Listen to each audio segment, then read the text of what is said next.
welcome to the Heroes of the Storm Southeast Asia Championship. This is Qualifier 4 for Singapore, and we're looking for two teams today. I'm Babel, and I'm the shoutcaster and host for today. Hope you guys enjoy this. I'm going to do a little bit of solo cast, so you guys, will be able to understand that part, which means that there will not be a second voice in the stream. If you hear a second voice, do let me know. It's really scary as hell. But yeah, we have the fourth qualifier. It is the craziest one. It's the last one for this entire series of Blizzcon qualification here. And straight off the bat, we're going to see two different teams on stream. PPLB, which is Pew Pew Laser Beam on the left side, and Salt on the right. So Salt Gaming has just reformed again. This is the third time they are taking part in the official qualifying process for Road to Blizzcon. And the map is going to be Tomb of the Spider Queen. It's being decided by Salt Gaming. We got PPLB on the left with the first pick and ban of Illidan as well as Anubarak, and on Salt Gaming side, banning Sylvanas. In terms of drafting here for Tomb, I would say that you have Anubarak, Vala, Brightwing, Muradin, Zagara on PPLB, which looks pretty okay so far. Dual tank for them, as well as Zagara for some extra split push action. You got Vala, which is one of the more consistent damage dealers, but consistent in terms of the fact that she can do a lot of AoE damage. But when it comes to burst, I'm not really confident in Vala bursting down any particular enemy. It's not like it's Vala's natural, trait to be able to do just that. But yeah, we got all of that hero being played, as well as Brightwing, new talents for Brightwing, new way to play Brightwing, and we'll talk about Brightwing a little bit later as well. But still, Brightwing is still going to be the same old usual generic sustained healer. The longer the better drags on, is going to be a lot better for Brightwing as a play. That's it for Salt Gaming. We got Raynor, Johanna, Uther, Zeratul, and Jaina. So they've got a lot of damage on the right side. Raynor, right-click damage. Jaina, burst AP damage. As well as Zeratul, a bit of a mix between two. So Johanna is going to be there as well as the main tank and warrior. For Uther, it will be the Divine Shield for sure, given the fact he's the solo support there. In terms of composition for this particular map, I'm expecting a lot of roam coming out from Salt Gaming.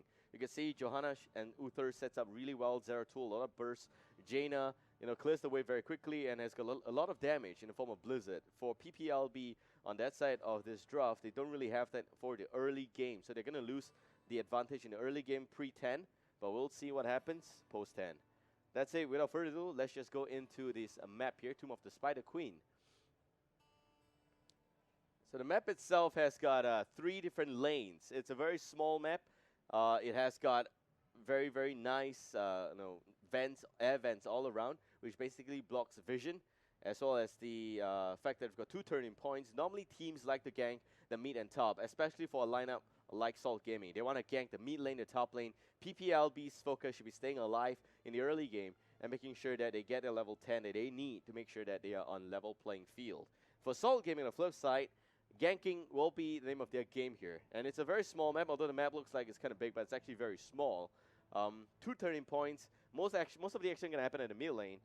And that's just that. So, Tomb of the Spider Queen manager is going to have to collect gems, turn in those gems, and it will summon Web Weavers. Every single time you turn in gems, you will have Web Weavers coming down your lane, and it gets a little bit more expensive with the incremental benefits of this Web Weaver as the game drags on.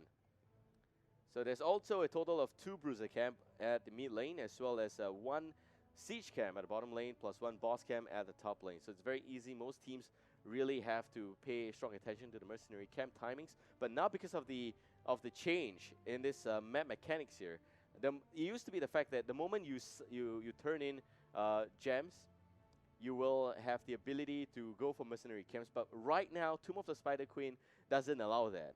So the moment you turn in the gems, the Mercenary Camps will go missing. And if that happens, you're not able to go for Mercenary Camps. So you need to invest resources to knock on the Mercenary Camps to keep them activated, to keep them engaged with your teammates before you turn in those gems. And that's the key part of this fight here. So yep, that's it. We're experiencing some technical difficulties on the side of the players. And we are also...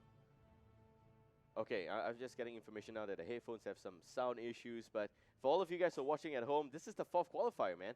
And it's going to be the most exciting one. We've got a lot of teams here today, 7 teams in total, and these 7 teams are all really, really strong. We've got some really good, fight that's going to happen. It's going to be one of the closest qualifier you've seen so far.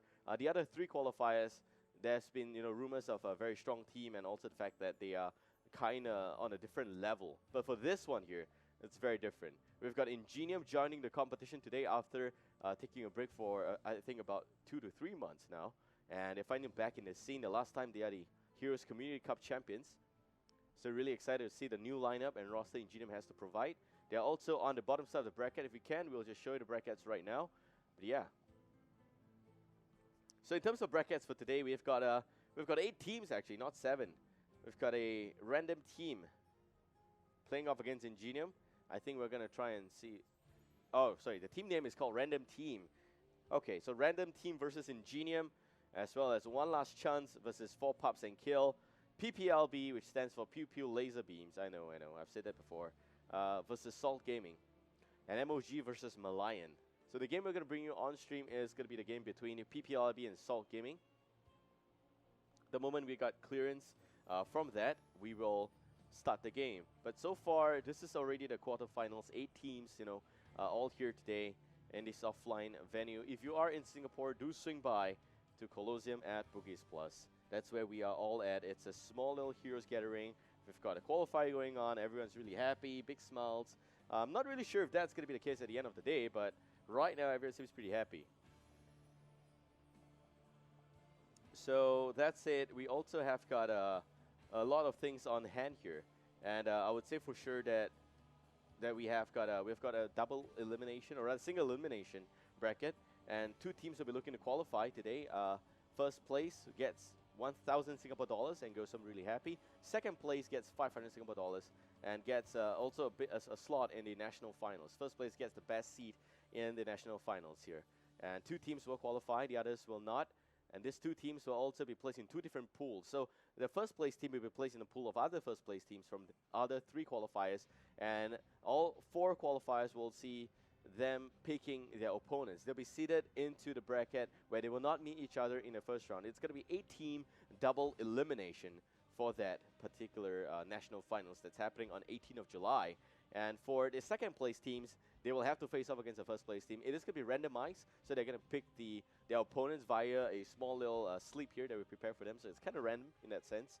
And then they will get the seeding done, and that's national finals for you guys, in which 8 teams will play for 15,000 Singapore dollars. That's on the line, as well as the right to represent Singapore in the regional grand finals. So the regional grand finals is going to be held offline in Bangkok, Thailand, and that's the Heroes of the Storm Southeast Asia Championship itself. 4 teams will be there, the best from each country. Singapore, we're looking for that as well. Malaysia's Nationals is actually going to happen next week on the 11th of July, in which I'll be there offline as well. It's going to be held at Kepong, Kuala Lumpur. It's Envision Cyber Zone, I think. That's the name of the cyber cafe. So be there. If you are a tourist, you want to go for a bit of a holiday and enjoy some Heroes of the Storm while you're at it, just be at Kepong at Kuala Lumpur. That's exactly where we'll be streaming the whole national finals offline. So we've got about 16 teams there, and it's the way Malaysia runs the tournament is a little bit different from Singapore. I think every single country runs a little bit differently based on the needs of the country itself. So Malaysia is slightly bigger. It's actually a lot bigger than Singapore. So we've got like 16 teams there in Malaysia.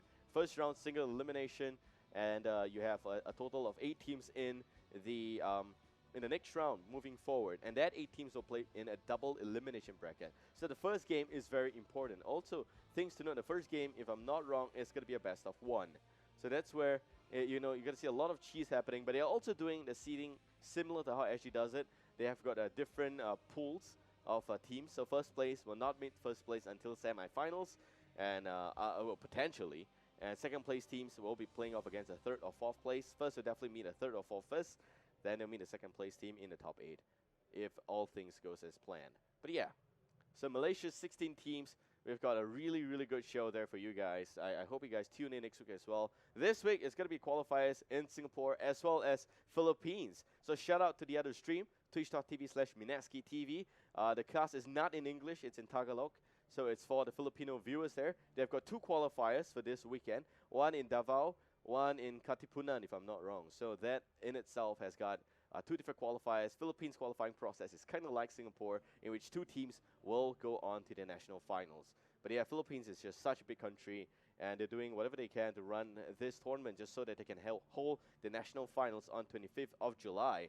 So the order of the national finals works as such. We have the first set of national finals in Malaysia next week, 11th of July, and then I'm gonna come back to Singapore for the Singapore national finals. And the week after that, we'll be going to the Philippines for the Philippines national final, and then we'll be going to Thailand, and we'll be staying there for 10 days, I think. And that's the Thailand national finals plus the regional grand finals on 8th of August. So all of these dates, all of this stream, as well as coverage will be brought to you via this channel. So appreciate if you guys click the follow button below if you like to watch all of this Road to Blizzcon action unfolding here for SEA. The top team in SEA will walk home with $20,000 as well as the right to represent SEA in the Heroes of the Storm Americas Championship, and that's exactly where two teams will play for the slot at BlizzCon. And rather 8 teams will play for these 2 slots at BlizzCon. 8 teams, 5 will be from Northern America, 1 from SEA, 1 from Latin America, and the last one from ANZ. It's really going to be a crazy fight there, a dog fight in fact. Some say that this is one of the harshest qualifying route to BlizzCon, but I guess this is where Americas will produce some of the best teams in BlizzCon. So really confident and excited for that series. I hope whoever represents SEA, I'm a native here in SEA, so I'm gonna have to root for a native SEA team. Whoever supports, whoever qualifies from SEA should have the heavy duty of bringing the bacon home here. And we'll see. So that in itself, I think the American Championship has got $100,000 on the line. There's a lot of money as well. As a pride, it's the first ever BlizzCon for Heroes of the Storm. The game just launched last month, I think just about a month back exactly, and it's been a crazy journey. We've got a lot of teams here, we've got a lot of players playing this game, and it's really fun. So that's it. I guess you guys watching at home should enjoy yourselves. And also shout out, by the way, we're doing a little bit of a stream next day, which is tomorrow actually, at about 4 p.m. for the Masters Gaming Arena. If you are in SEA, please do sign up for that one. The qualifying route is a little bit different for that circuit itself. We've got 2 days, 5th of July as well as 12th of July. On the 5th of July is where the open teams will play. 4 teams from the open format will qualify to the second phase, in which they'll be playing off against 4 teams which are directly invited to phase 2. These 4 teams are Relics from Singapore, Team Potatoes from Malaysia, Bibinka from Philippines, and Play 10 Lose 11 from Thailand. So these 4 teams are pretty renowned in the SEA region. So really happy to see them getting a direct invite to the second phase. Shoutouts to MSI and ESL for doing that. By the way, the tournament's organized by ESL, and I'll be casting that on this channel as well tomorrow at 4 p.m. So tune in for that.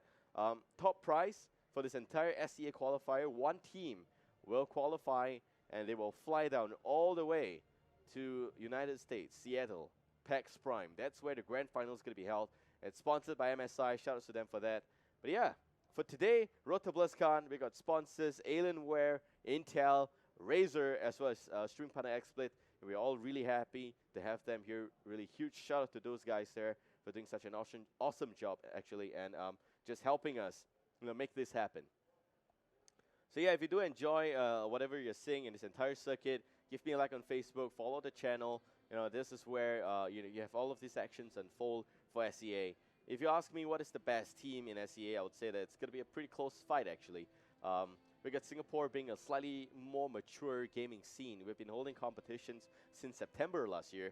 We've got a Lenovo Showcase, we've got Game Start, we had Heroes Community Cup in March. So we've been a little bit more esportsy in that sense, if that's even a word. So Singapore has got some of the more challenging teams, and we've got also a very strong scene here. We've got 3 strong teams, 4 even right now. So hopefully after today's qualifier, you're going to see 4 teams come out and the play being very convincing. These 4 teams, as well as the other 4 from the second place, will be playing in the national finals. So I need an update from the game itself. And I'm waiting for the head marshal to get back to me. Zanden's on it already. He will let us know if there's anything. But so far, I would really appreciate it if we go for a break actually. So I'll check back again with you guys in a while, and just waiting for Zanden to come back in so that I can get my face off the screen. But yeah, it's crazy. By the way, I have a production team. Yeah, I do. These are the guys that are behind the scenes here. They're really helpful with all the camera and everything. And a huge shout out to these guys. These are also the people that help the instant replay and all the other features that we bring to you, all the animated overlays. Shout out to XSplit for helping us with that. So I hope you guys enjoy all the coverage. And yeah, tomorrow is going to be really exciting. MSI, you've got so many different teams there. And I think that the SEA qualifier also includes Japan as well as ANZ. So that's really, really good to see. I think that you know, merging these teams together will bring a really exciting sense of play. But that's it. I think right now we're getting an update. So let's see if the game is ready. Oh, we're actually going for a bit of a timeout. They're still solving the sound issues. So the next time you hear from me, the game should be ready. That's it. See you guys. Don't go anywhere. The game is just about to start. This is Qualifier 4. Babel, see you guys in a while. Welcome back, ladies and gentlemen. Finally, the remake is now underway, and this is Babel. So game 1 again, PPU Laser Beams versus Salt Gaming. And so far, I think that we've covered the composition. We just mentioned just now that Brightwing is going to be in this game as well, and I'm really keen to see what's the build for this particular team here for Brightwing. There's not really a clear build so far, but some have really said that Brightwing is still very strong and sustaining in most of these team fights, and Polymorph is just you know, there's just been a lot of rework on Brightwing, and right now I'm just not able to really identify if a particular way to play the Brightwing is the preferred one, or if there is a viable alternative build that is competitive players in SEA can offer. But that's it. On the blue team, we got what seems like Salt Gaming, and on the red team we have Pupil Laser Beam. So we've done the introduction, but we're going to do it again. Telstra on Jaina. Slider by playing as Johanna, Ohayang as Uther, Kaigari onto Zeratul, Qwerty as Rainer. And in the red team, and Dark in there, playing as the Anubara, Karbi as Vala. On the top lane, Ugly Potion actually playing as the Brightwing, and Zerokage as Muradin, last but not least, Super Pixel as Zagara. So the lineup is actually just the same as the draft previously. But yeah, so far so good. We have a proper lineup on both sides. I'm really keen to see how Zagara's going to play a part in this particular game. Although Zagara's not really preferred in a small map because of the fact that Zagara can push lanes really well, and you want to give Zagara that space for that. So we'll see if Zagara has got those space in the next few games here. Probably not going to be a Tomb of the Spider Queen again, but then again, there's still some area for Zagara to make a good play in this particular map. But really, just that, you know, the efficiency is not going to be there. And yeah, so far so good. In terms of laning, we're going to see Ohayang top lane. Kaigari as well at top lane. Telstra is missing. By the way, we have Sliderbite at the mid lane. And that's Johanna up against Anubarak as well as Vala. Bottom lane seems like it is going to be Zagara as well as Muradin. And Brightwing taking the fall there. Top lane successful gank, actually. So the server is being held in SG, and the players are also in SG. Shouldn't be any ping issues here. And if you check in on the talent so far, hold that thought. Nice condemn coming in. Zerokage in some trouble. Muradin already using the dwarf toss. Should go down. Will be gone. And Darkin now pulling back 2 kills up for Salt Gaming already. PPLB. Some slight hassle here. Some slight trouble for them to be in. I think right now, like I said before, they just need to make sure that they soak the lanes really well. They don't have a superior ganking lineup in this particular game. Johanna, Uther, as well as Zeratul. All of those are great stunners, great gankers, and plus you got that, you got Jaina. Jaina does a lot of damage, has got slow as well, some form of CC, and that really helps a lot. That said, if you're wondering, the overlays are slightly different because there is an update in the observer mode that we are using here today. So yeah, if you check in on the talents as well, it's going to be Conjurer up on Uther, and Knight takes Pawn for Johanna. Most teams don't really take Knight takes Pawn. But I think for Tomb of the Spider Queen, Knight takes Pawn is actually a very strong skill. It allows you to push the lane really well. Plus the fact there is a specialist on the red team, so you really want to make sure that you can do a lot of damage there. That's it, Brownie actually still dropping. And we got Give Me More, a bit of a debuff on Adrenaline Rush, as well as Deep Chill and Regeneration Master. So all so far so good. And also, we got Protective Shield, Loss of Hope up, Confident Aim, Snowstorm, as well as Focus Attack. So Snowstorm increases the range of Blizzard. I'm not looking for a... Oh, hold that thought again. Anubarak now going to barrel away. Will be fine. 4-man at the mid lane. A bit of a overcommitment in terms of resources. They're dropping in terms of level right now. Half a level down. Maybe one full level if they are not able to soak up this bulk of EXP at the top lane again. Ohayang is here. And the red team is just not there. So that's it on the red team. We got Perfect Storm, Composite Arrow, Centrifugal hooks, as well as unfurling spray. Now this is the one that's a little bit different for Brightwing. So once again, new build here. New meta, no idea how Brightwing's going to work out. Let's check in on the talents again. But it's going to be a Sledgehammer. So this is a little bit different. It's a bit too much in terms of buffing up the Storm Bolt. I think that giving this, it allows you to push a little bit better. But then again, it could be a bit of a weird strategy that PPLB wants to bring forth here by being very heavy in terms of pushing strategy. But I really want to see how that works well with Zagara. And it seems like Muradin's at the bottom lane. Zagara's here as well. Karbi playing as Vala is also at the bottom lane. And all three heroes, if they want to push here, they should. Because that's where you have a bit of the destruction in terms of ammo using Stormbolt, and Zagara doing a lot of damage with the increased range with these Banelings going in and staying safe while at that. It is going to be a multi-shot Vala, so that's very standard. Nothing really special just happening yet for Vala. And if you're looking on the damage right now, Vala's doing one of the more consistent damage dealers. What I mean by consistent is that Vala can do a lot of damage, may not necessarily be all bursty and all, but still, I would say that this damage is very, very fair, and it at least helps your team, know that you have got a lot of consistent damage. Kaigari goes behind the gate there to pick up Zagara. Zagara goes down really quickly as well. So far, we have got 4 kills up on Salt, and PPLB, not a single kill yet. Some stunts happening by Darkin.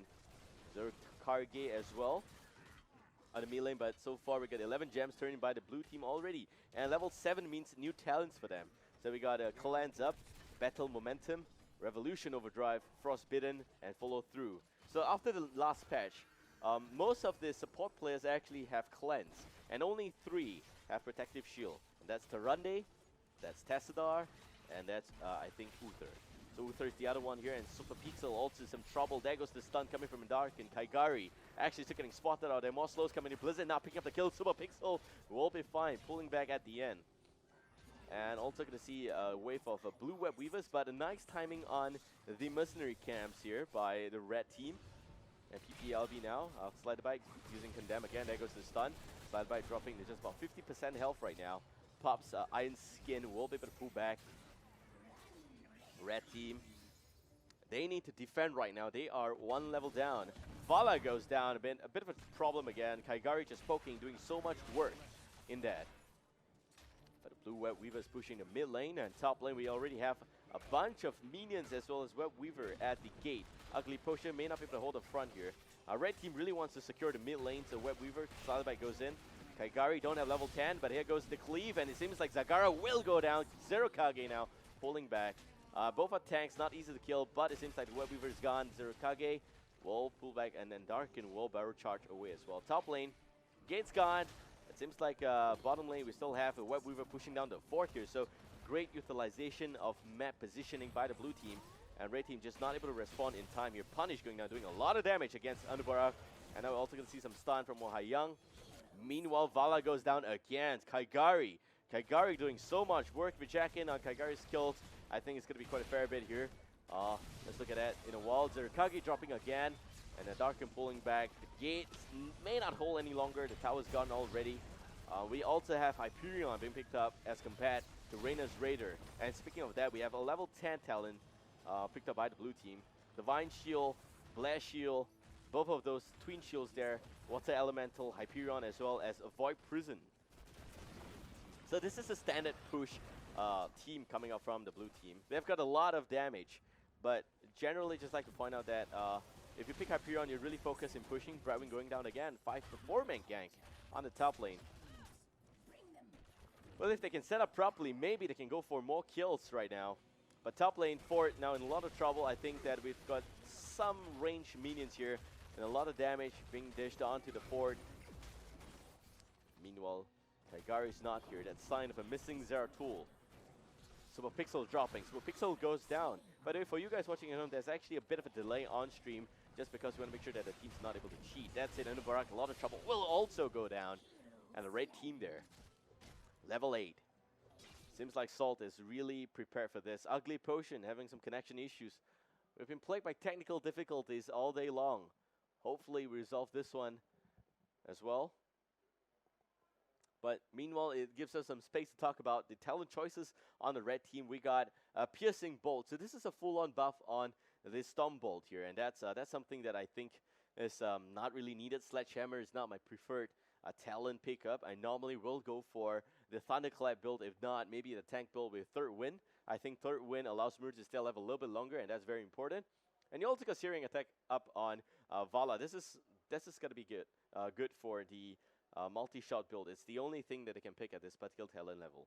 Normally, if you go for the Hungering Arrow build, you would go for Repeating Arrow here, and the Repeating Arrow is really good as well. It gives you 1 extra charge, and you have some extra damage from Puncturing Arrow, the talent at level 4 for Vala, and that's really awesome to see. I think that standard Vala builds always have Composite Arrow because of the fact that it stacks well with the Frost Shot, actually, at level 13. So Rapid Incubation as well as Mystified and Leeching Scarabs. So let's look in on the Brightwing build right now. We got Manic Pixie. And I have to confess, man, Brightwing, the latest changes are very confusing. Still viable somehow, but they made Brightwing a little bit more sustaining than the burst, than the ability to heal or pulse those extra heals in most team fights here. So we got a bit of extra stacking with Pixie Dust with Soothing Mist. That extra heals a lot, and I think that most teams picks up Manic Pixie a lot. Manic Pixie is one of the favorite talent choices at level 4. Mystified seems pretty okay. It reduces the cooldown of Soothing Mist by 1 second every time it casts a basic ability. So that actually allows a little bit extra heal, and I really appreciate those heals coming in from Brightwing. But yeah, so far we got 11 kills up on blue team, and red team still hasn't got a single kill just yet. And it seems like we just got word that the PC is having some issues there. And we're going to do our best to see if we can replace the PC for the player, or if there's anything else that we can do. We got the big fella working on it. He's also marshalling, so shout out to him for that. But yeah, 34 gems by the red team, still very far away. We got 50 gems in the hands actually for the blue team, and 55 gems to make it count. We are now just probably gonna have to go into an extended break again, but just waiting for this to be resolved. There shouldn't be a remake. It seems like there's a number up on screen, so could be a countdown. And the pause is gone. I think Ugly Potion is ready. Yeah, there we go. He's back into the game already. Kaigari, some burst damage coming out against Muradin. And Ugly Potion just, well, welcome back. There goes the welcome back. Void Prison from Kaigari. The team is in position. Blizzard goes down. Zurikage now dropping. Cleave as well. And 2-man goes down. It's 13-0 right now in terms of kill count. Karbi, bottom lane, shouldn't be here. Kaigari goes in. There goes also some Singularity Spike. Condemn comes in as well. And Vala takes the fall. 3-man down on the red.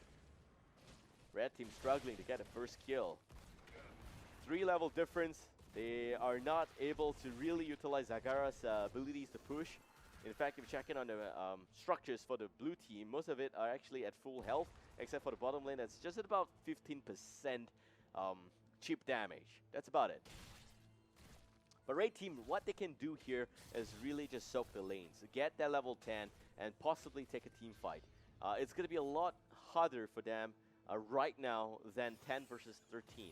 If they're playing at level 10 versus 13, I think that that's where they have a bit of a slight talent, actually quite a fair bit of talent disadvantage, but it's still okay. They at least have the heroics, and that's the biggest problem here.